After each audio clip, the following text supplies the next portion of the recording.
Here are 30 more things that I wish I could tell my younger self. The first one is you should be able to pay for yourself and a few kids, because you never know if divorce, job loss, death, any of those things could impact you financially. And if you are able to support yourself and a few kids, it gives you independence and autonomy to make decisions without being stuck. Okay, I know this one is very shallow, maybe is the word, but don't sell your favorite car from when you were younger. I had a convertible and I loved it. I'll put a picture of me in it here. I absolutely loved it and had so many memories of it, and I really wish I could have that exact car. Not one like it, the exact one. If that was in my garage right now, I would be so happy. Save your high school clothes and tchotchkes. Like, you will just find such great fondness and memories from those things, so I wouldn't get rid of those.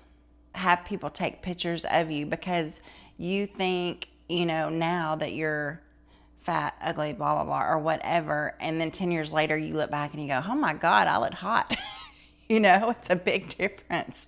You don't even realize how much your future self will just totally love those younger pictures of you. So I don't think that's really a problem nowadays, but I know way back in the day when you had actual camera and film and you had to go get it developed, that was something that we didn't do as often. I think you should speak to those guys that you were too nervous to speak to, because they were probably just as nervous.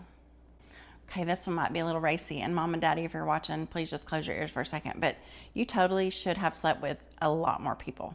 Like, in this day and age, it's not as taboo. I don't know if that's the word, but in where I grew up, you could not be known as the loose girl, blah, blah, blah. Like, I went to a party a few years ago and they were still talking about this one girl. And I'm like, well, you give the poor girl a break. All of you people have probably slept with more people than she has in her whole life, So anyway, we had to be very mindful of that. And I think nowadays you don't have to be as mindful of that. And that's the human connection. Like, I don't see anything wrong with it. I kind of learned this one the hard way with two different friends. And when you have random thoughts about people, I think you should take action with that. I think you should reach out to them, whether it's call or text or whatever, because there were two different friends that I thought about on random days. And like within a week, I found out that they had passed away. Now, did that mean that universe was telling me that they were going to? It's probably just coincidental, but it happens. And so I think those types of things are really cause for you to reach out to people. I think it's on purpose. I think, the universe is telling us something. So anyway, talk to those people that you can when you have the opportunity to do so. It's totally okay to end friendships with people that drain your energy, who take, and never give. This is something that will take a long time for you to figure out. You turn out amazing, so take chances, live a little, do the thing that you're afraid of, be bold. I know I've said that in the previous video, but it's true. I can't harp on it enough that, anxiety was a real thing. Like, if I had been on Prozac in high school, my life would have probably turned out way different. That's true. Okay, you freaking love estate sales and thrift stores. Like, you can totally get your whole wardrobe and your whole, decor, furniture. You can get everything from thrift stores and estate sales. You love it, and you should totally decorate your house with that, because if you decide later that you don't like it, you haven't spent a lot of money, and it's no big deal to just go donate that stuff and get something different. You'll never regret vacations that you went on, even if it was a little bit pricey, even if you had to save a little bit extra. I think you should do that so much more because you really enjoy it. Oh God, this one was a very expensive lesson to learn, but if you've driven a brand of car for 25 years and then you think, oh, I'm going to go with something different, blah, blah, blah. Don't go with something different, because you went with something different and you were miserable. You hated that car. 10 months is all you kept it because you were like, if I have to keep this thing forever, I'm going to be miserable. So again, if you have a favorite car brand that you've driven forever, don't go changing that.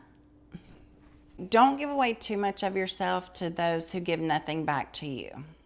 It is okay to be selfish with your time and your money. Conversely, it's okay to be generous with your time and your money. Protect your peace at all costs. Get the cheaper airline seat, but upgrade your hotel. Okay, you never regret going to concerts, events that may be crowded, the traffic may suck, but you've never regretted it once you got there. So just kind of ignore the crap parts of it and just make yourself go. You raise amazing kids, so just do whatever feels natural. Teach them independence as early as you can. Those kind of things were valuable, and I'm very proud of how you did with them. One thing that you do need to identify with the kids is, are they introverted or are they extroverted, and then treat them accordingly.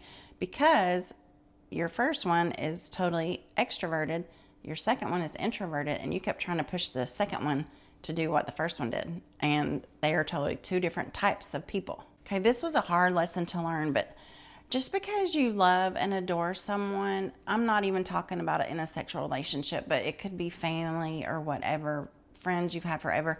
Just because you love and adore them at such a high level, and they may not feel the same way about you, as in they probably love you, of course, but they don't give you the attention that you would like, that is nothing that you can control. They have their own lives. They have their own things going on. Admire them from afar, but don't devote too much time and attention to their lives or what they're doing, because you will totally regret the time wasted. Again, love them from afar, but just, don't give too much of yourself. When you don't get the raise that you deserve in the timeline that you think you deserve it, just keep working to your standards.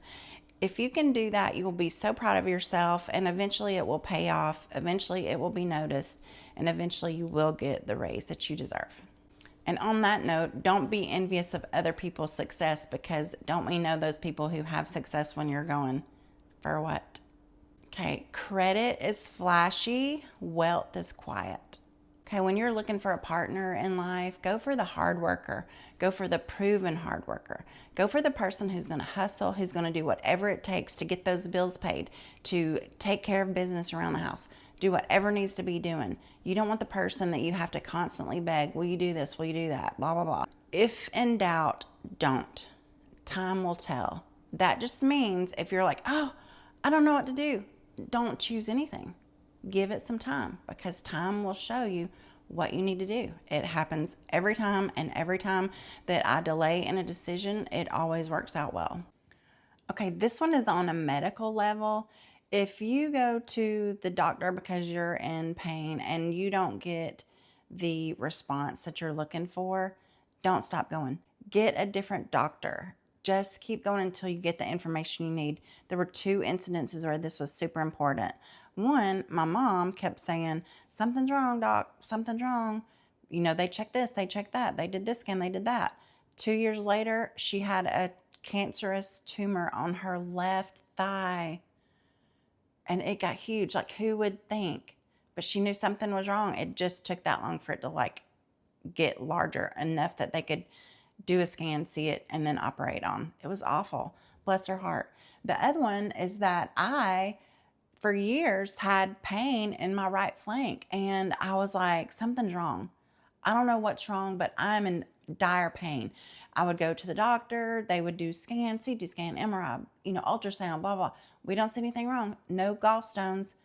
Okay, something is wrong. I went to the emergency room one time, and I just knew they were going to call my people and be like, you got to come. We're taking her to the surgery right now.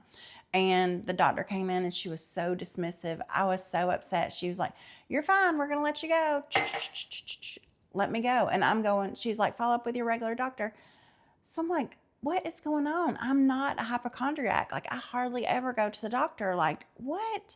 And so I did tell my doctor, I was like, you're the expert. Something's got to change. Something must change. And so she sent me to a surgeon, and the surgeon called me and kind of went through a few little questions that I thought he was trying to trick me on. And at one point I hated to answer no, because I felt like then he would also say or doubt me. And it was the right answer, because I was legit in pain. And so anyway, having said that, once they removed it, it was not gallstones. It's called inflamed gallbladder. It's where when they cut it open, it looks like a dehydrated strawberry, like seeds on the inside. Like, it was awful and it caused so much pain. And once that was removed, there was no more pain. So my point with that is that when you know your body so well and something feels off, it probably is off, and you should continue searching for the answers until you get what you're looking for. Don't treat boyfriends like husbands. This is no offense against my previous boyfriend, because he was beautiful. He was lovely. However, I did give him husband treatment, and it's nothing bad against him. He's, like I said, he's beautiful. But I gave him husband treatment when he was only a boyfriend. In the future, when and if I date anyone, I'm not going to give them husband treatment. I'm going to give them boyfriend treatment. And again, it's nothing against them or whatever, but I want to commit to myself. I want to commit to my family and my friends. I am not going to take on a husband that I'm not married to. Do you see what I'm saying? So don't treat boyfriends or girlfriends like a spouse when they are not a spouse. If you've been married, you do know the difference. The nuances are so small, but they're there. And here's another one that I just want to sum this up with, is that if it has tires or testicles, it's going to give you problems. All right, that's it for now. So thank you for coming. If you didn't see the first one that goes over 28 things that I would tell my younger self, you should do that. And anyway, I'll see you next time. Bye.